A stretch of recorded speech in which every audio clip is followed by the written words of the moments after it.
Hello and welcome to another teaching from 119 Ministries. Our ministry believes that the whole Bible is still true and directly related to our lives today.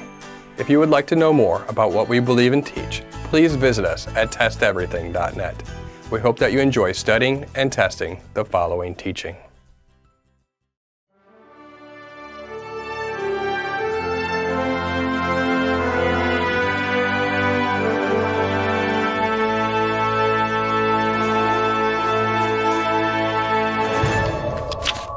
Critics of the Bible say there are some inconsistencies in the three accounts of Paul's Damascus experience.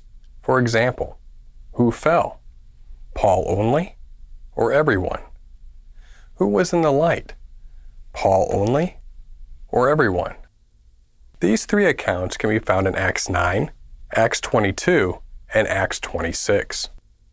Now, these particular accounts in Acts were not written by Paul, but nonetheless, they are used to question the credibility of Paul. In reading these accounts, chapters 9 and 22 are virtually identical except in one instance if reading the King James Version. Why does Acts 9:7 say that those traveling with Paul heard a voice, but in Acts 22:9 it says that they heard no voice? As Paul relates his conversation experience to an audience in Jerusalem, he says, Acts 22:9 in the King James Version, "They that were with me saw indeed the light, and were afraid, but they heard not the voice of him that spake to me." However, Luke, in relating the same event, says, "The men which journeyed with him stood speechless, hearing a voice, but seeing no man." So which is it? Paul says they heard not the voice, and Luke says they were hearing a voice.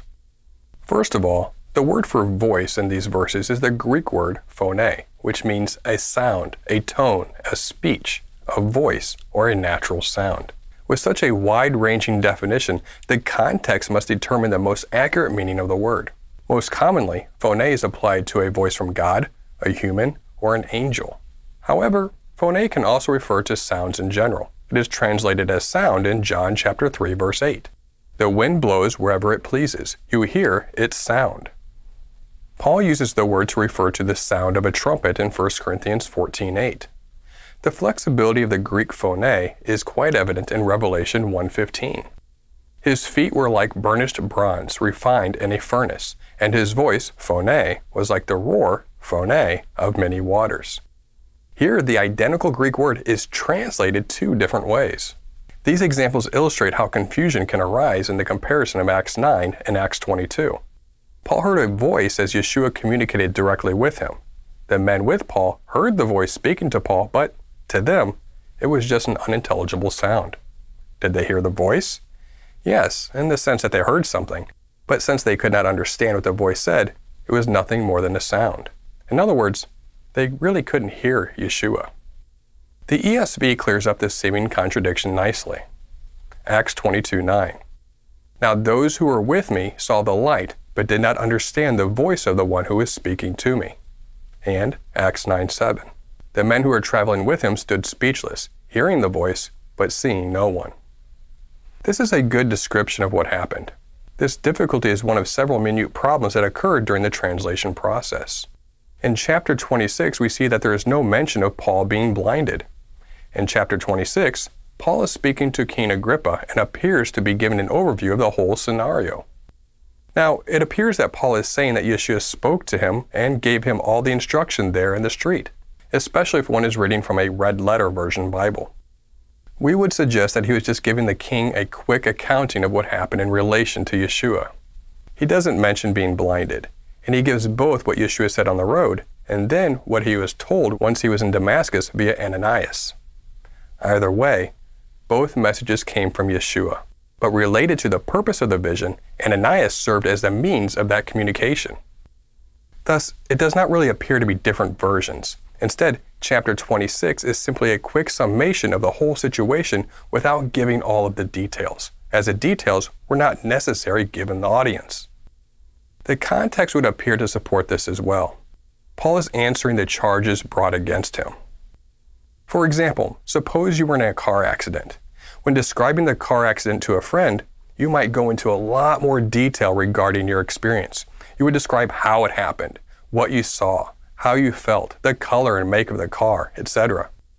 However, if that car accident becomes involved in a legal trial, you would leave out the details that were not really relevant to the circumstances at hand. You would not focus on the color or make of the car, but perhaps how the other car ran a red light, and leave out the other details. In conclusion, the apparent inconsistencies between chapter 9 and 22 are resolved when we consider the range of meaning of the Greek word phone. The apparent inconsistencies in chapter 26 are resolved when we consider that the account is just a quick summation rather than a detailed account. We hope that this teaching has blessed you. And remember, continue to test everything. Shalom.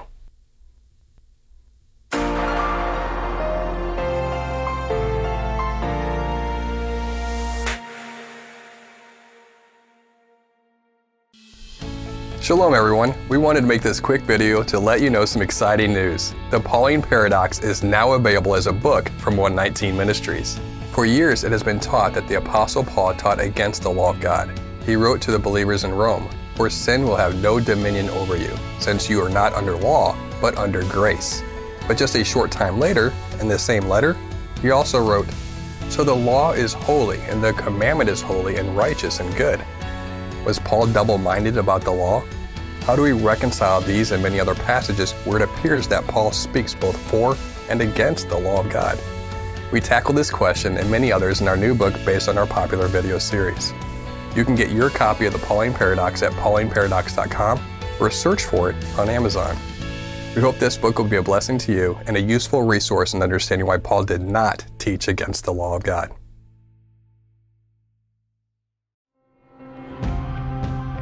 It is because of you, our generous supporters, who make it possible to offer these high-quality teachings completely free of charge. If you feel led to support 119 Ministries so that we can continue this effort, please visit testeverything.net and click on the Support 119 tab. Learn how you can partner with us to take the whole Word of God to the nations.